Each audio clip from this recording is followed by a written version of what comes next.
இன்றைக்கி நம்ம இந்த வீடியோவில் இந்திய பொருளாதாரம், அதாவது யூனிட் 6ல் எக்கனாமிக் அதோட வேட் ஸ்டடி தான் பார்க்க போகிறோம்.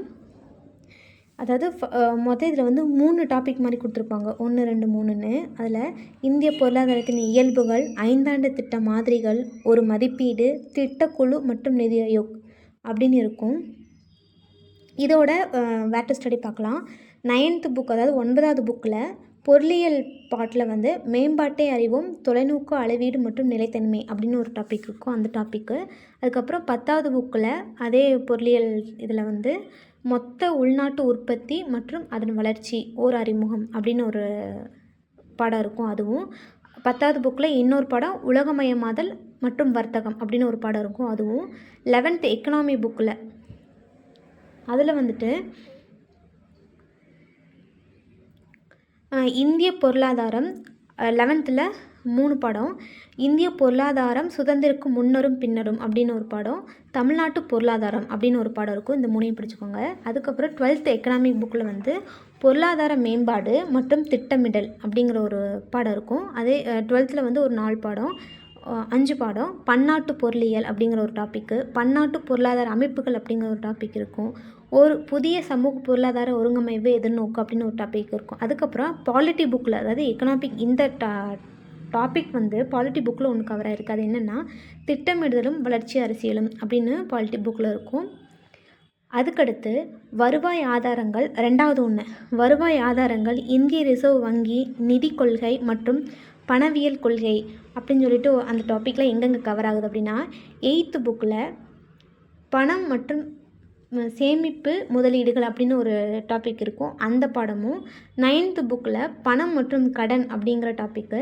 10th புக்கில் வந்து அரசாங்கமும் வரிகளும் அப்படிங்கிற டாப்பிக்கு. 12th நிதி பொருளியல் அப்படிங்கிற டாப்பிக்கு.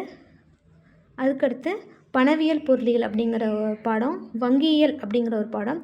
11th காமர்ஸ் புக்கில் அது வந்து 2 பாடம், இந்திய ரிசர்வ் வங்கி நேர்முக வரிகள், இந்த 2 பாடமும் காமர்ஸ் புக்கில் கவர் ஆகும் இந்த டாப்பிக்கு.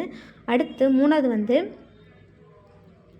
நிதி ஆணையம், மத்திய மாநில அரசுகளுக்கிடையேயான நிதி பகிர்வு, சரக்கு மற்றும் சேவை வரி.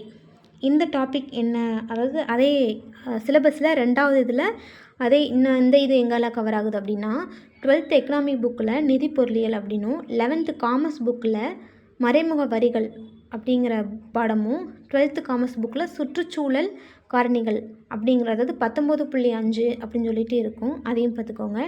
அடுத்து வேலைவாய்ப்பு உருவாக்கம், நிலச்சீர்திருத்தங்கள் மற்றும் வேளாண்மை, வேளாண்மையில் அறிவியல் தொழில்நுட்பத்தின் பயன்பாடு. இந்த டாபிக் எங்கே இருக்குது அப்படின்னா 12th எக்கனாமிக் புக்கில் வேலைவாய்ப்பு மற்றும் வருமான கோட்பாடுகள்னு ஒரு பாடம் இருக்கும், அந்த பாடம். 9th தமிழகத்தில் வேளாண்மை அப்படிங்கிற பாடமும் நீங்கள் படிச்சுக்கணும். அடுத்து தொழில் வளர்ச்சி, ஊரக நலன்சார் திட்டங்கள், இந்த 2 டாபிக் வந்து எங்கெல்லாம் கவர் ஆகுதுன்னா 10th புக்கில் சோசியல் சயின்ஸ் 10th புக்கில் தமிழ்நாட்டில் தொழில்துறை தொகுப்புகள், 11th எக்கனாமி புக்கில் இந்திய பொருளாதாரம் சுதந்திரக்கு முன்னரும் பின்னரும் அப்படிங்கிற பாடமும், 12th காமர்ஸ் புக்கில் தாராளமயமாக்கல் தனியார் மயமாக்கல் அப்படின்னு சொல்லிட்டு ஒரு பாடம் இருக்கும், அந்த பாடமும்.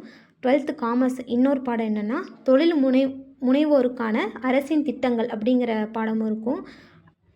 அடுத்து வந்து 11th காமர்ஸ் புக்கில் வந்து குறு சிறு மற்றும் நடுத்தர தொழில் நிறுவனங்கள் மற்றும் சுய உதவிக்குழு அப்படிங்கிற பாடமும். அதுக்கப்புறம் சமூக பிரச்சனைகளும் வேலைவாய்ப்பு அப்புறம் வறுமை, இந்த டாப்பிக்கு எங்கே கவர் ஆகுதுன்னா 9th புக்கில் வந்து இடம்பெயர்தல் அப்படிங்கிற பாடமும் சோசியல் சயின்ஸ் புக்கில். 10th சோசியல் சயின்ஸ் புக்கில் வந்து உணவு பாதுகாப்பு மற்றும் ஊட்டச்சத்து அப்படின்னு பொருளியல் பாட்டில் இருக்கும். அடுத்து 11th எக்கனாமி புக்கில் வந்து ஊரக பொருளாதாரம் அப்படிங்கிற பாடமும், 12th எக்கனாமி புக்கில் பொருளாதார மேம்பாடு மற்றும் திட்டமிடல் அப்படிங்கிற. இவ்வளோ தான் இந்தியன் எக்கனாமி, அதாவது இந்திய பொருளாதாரம் அப்படிங்கிற டாப்பிக்கில் இவ்வளோ தான் கவர் ஆகிருக்கு புக்கில். இதில் மேலும் வந்து இதில் வந்து கவர்மெண்ட் மெட்டீரியலையும் சங்கர் கணேஷ் கருப்பையா புக்கிலையும் ரெஃபர் பண்ணிக்கோங்க. இதே மாதிரி அடுத்தடுத்த வீடியோவில் எல்லா யூனிட்டுக்குள்ள வேட் ஸ்டடியும் இதில் ஆட் பண்ணுறேன், இந்த ப்ளேலிஸ்ட்டில் இருக்குது, போய் பார்த்துக்கோங்க.